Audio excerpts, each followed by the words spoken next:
how to find messages, notifications, settings on WhatsApp. Hello guys, in today's video I'm gonna show you how to find messages, notifications, settings on WhatsApp. First thing, go to WhatsApp and here you will find these 3 points in the top corner and click settings.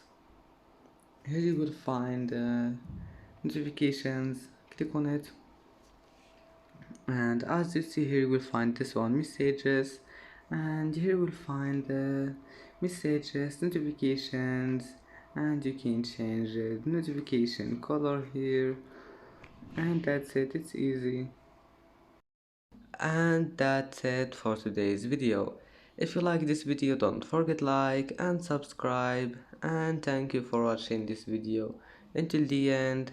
And now see you in the next video.